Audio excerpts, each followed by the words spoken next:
What's up mga pre, ako yung host Alvin Pacheco at welcome sa Pinoy Rig Enthusiasts, kung saan bibigyan namin kayo ng mga reviews, insights at mga unboxing. So ngayon kasama natin si Sir Joey at ipapakilala natin itong dalawang bagong product ni ROG, which is yung ROG Zephyrus S. Yes. And yung Scar 2. So sir, unahin natin yung Scar 2. Anong meron dito sa bagong Scar ni ROG? Alright, hi guys, I'm Joey from ASUS. Okay.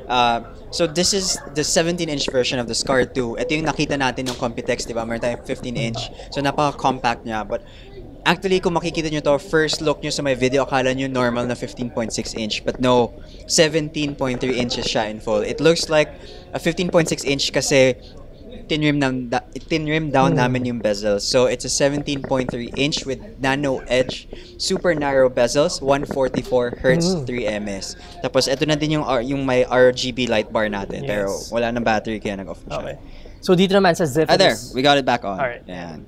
So nako-control siya by aura sync? Yes, it can sync with your lights. Okay. So dito naman sa Zephyrus S. So okay, this is the Zephyrus S. So at first it looks just like your regular laptop kasi hindi mo naman mapapansin kung gaano siya kanipis. But actually, the Zephyrus S is the world's thinnest laptop, 14.95 mm lang. And despite that, it still uses a 6-core CPU, 16 GB of RAM, 1 TB of SSD, GTX 1060 or 1070 inside 14.95 mm. So world's slimmest laptop, yet still super powerful. So sobrang ganda niya. Yes, of course, may Aura Sync pa din siya. Okay. Yan. So, sa mga interested mag-avail, release na ba tong product na ito? Okay, these two products will be available in Q4 2018. So, prices will be announced soon. Okay, so watch out for that one. So, they're aggressively priced. So, very near the GL504, very near what we have for the GM, the Zephyrus M. So, it's really wonderful and I hope you guys wait for it to arrive in stores. Okay. So, sir, may mga question ako dito, pero bago ko simulan yung mga question and answer portion natin, nandito nga pala tayo sa Okada, Manila dahil nag-release sila ng bagong ZenBook series na laptop and also yun nga, pinakilala sa atin itong bagong ROG products na laptop. So, ito yung first questions ko. So, si ASUS nag-release ngayon ng 3 gaming laptops. Okay. And also 3 ZenBook. Okay. And isang VivoBook. Yes. Yeah. Okay. So, kada year, kada evolve ng mga laptop ngayon is panipis ng panipis. Yes. So, once umabot na tayo sa point na hindi na pwede pang nipisan pa, so ano yung next step ni ROG para mag... nakita natin yon with the ZenBook series. Okay. Diba? We didn't go for the thinnest kasi hindi mo nga naman mapapansin 16mm versus 15 or 13 versus 12mm. Yeah. Ang mapapansin mo kung magiging compact siya by removing the bezels up here, on the sides and down here, lumiliit yung laptop mo overall and mas important yun kesa sa nipis. Kasi ang nipis, same size pa din ang occupy niya sa may bag mo, sa may kamay mo, sa desk mo. Pero kung compact siya, doon mo maramdaman yung parang advantage ng super liit na laptop. And portable. Yeah, so sobrang portable siya, yet still packing all the good internals. Kaya nagustuhan ko yung ZenBook Pro 15 kasi magaan nga siya, pero durable. Only 1.8 kg despite packing an i9. Diba? Galing. Tapos, ngayon naman, sa second question ko, napag-usapan nga natin yung ZenBook Pro 15. So, yung screen pad, gano'ng katagal na engineer or ginawa ni ASUS yun bago niya ma-release na talagang fully functional na? We've been testing it for about 1 year before we officially announced it in Computex. Okay. Actually, we tested it on ROG products because of course you have to power that display, diba? So we tried, tinignan namin kung ano yung power requirements niya para ma-power to. So that's on the GTX 1050 or 1050 Ti level. So basta as long as may gaming grade GTX ka, kaya mo na i-power yung full HD na 5.5-inch screen pad. So yun nga yung actually yung follow-up question ko bakit nauna muna siya sa ZenBook bago sa mga gaming laptop? Kasi sa mga gaming laptops, yung screen pad rin is marami rin siyang pwedeng use. Yes. Okay, the first one is battery life. Okay, so for gaming laptops these days, battery life is pretty much non-existent. At best, you get 5-6 hours.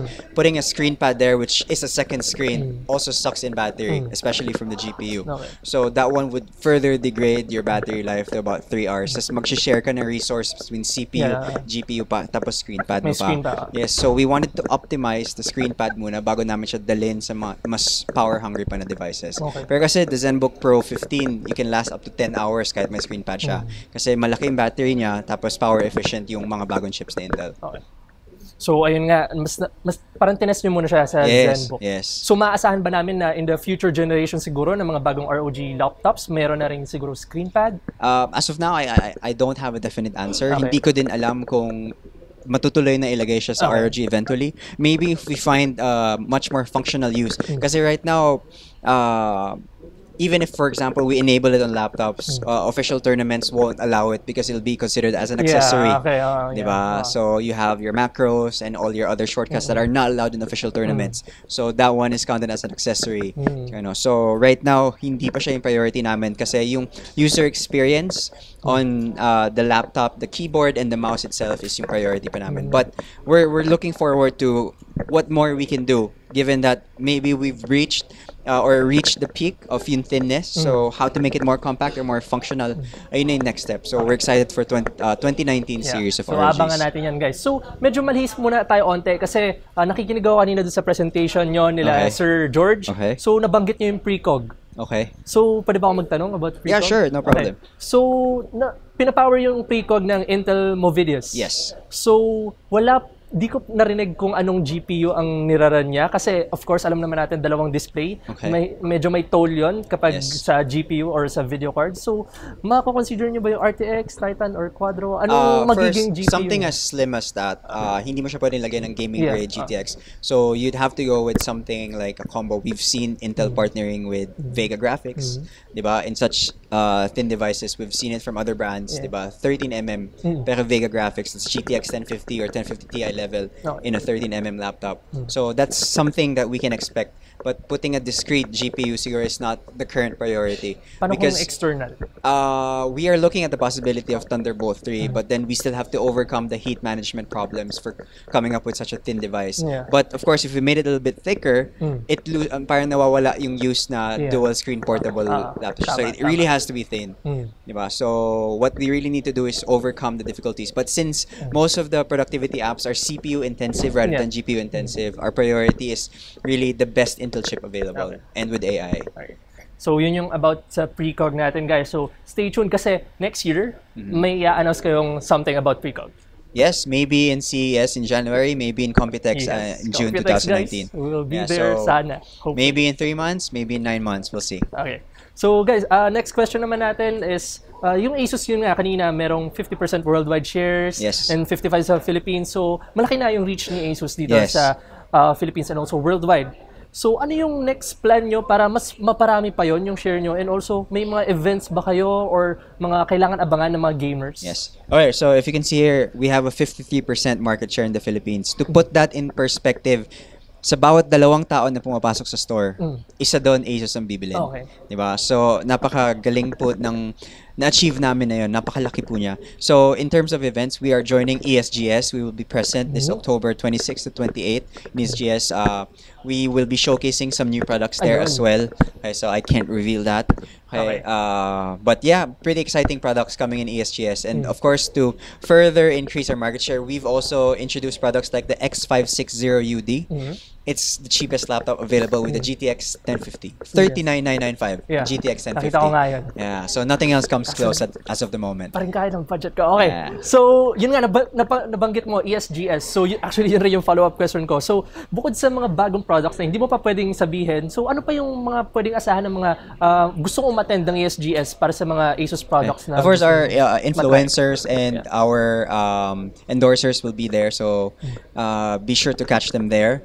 We will have activities where you can win exclusive premium loot. We will reveal more information about our Christmas program happening in November 15 to December 31. So it's still up for talks if we will have a Christmas program or not, if we will bundle or maybe a price drop.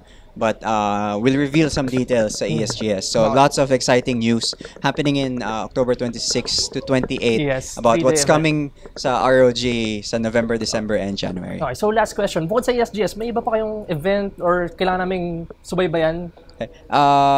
As of now, wala pa kaming visibility of 2019. So ESGS might be the biggest event that we will join this year. But another one to look forward to is we're finally opening an ROG concept store in Davao. So we're looking at maybe October 31 or first week of November to do that. So Davao friends, really excited to see you. So, mga pre dyan na taga Davao, ayan na, may ROG concept store na dadating sa inyo. So saan yun ulit? sa SM Ecoland, so sa second floor. So amongst all the other concept stores. So we're finally putting a gaming concept store at the heart of where I believe a lot of gamers actually live. Yeah. So yung mga enthusiasts, a lot of them are from Davao. So it's finally time to bring the ROG to them. Yan guys. So abangan nyo yan. So Sir Joey, thank you so much sa konting time na binigay mo sa amin para sa interview na to. So guys, ayan yung mga diniscuss namin. So kung nagustuhan itong video na ito, i-like nyo. Kung hindi naman, i-dislike. At kung hindi pa kayo nakaka-subscribe, mag-subscribe na kayo. Kung may mga tanong rin kayo about dito sa Scar 2 and also sa Zephyrus S, though hindi pa pwede mag-disclose ng price, magtanong lang kayo sa comment section kung hindi price yung tanong nyo. So guys, kung nagawa nyo na yung like, dislike, subscribe, comment, maraming salamat at see you on the next episode. Thank you guys.